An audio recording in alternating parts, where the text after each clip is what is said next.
अरे सखी चलो ना गिरजा पूजन चली जा, सखी चलो ना गिरजा पूजन चली जा, सखी चलो ना गौरी पूजन चली जा, सखी चलो ना गिरजा पूजन चली जा। चली जा कहाँ?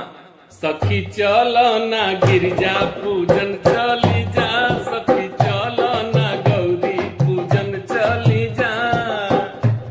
कैसे चले के बाद?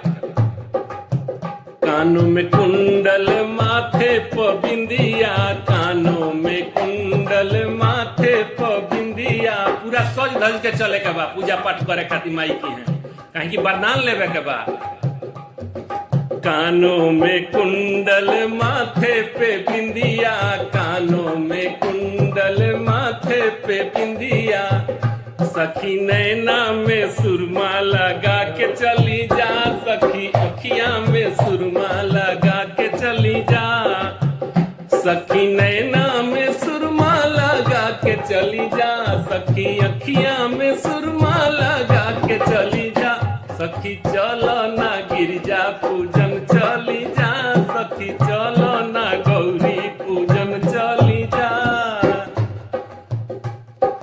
लेकिन सज धज के गईला के बाद सामानो तो चाहिए पूजा पाठ का, कहीं की पूजा करने जाए के बाद तो पूजा के सामान भी ले ली जा।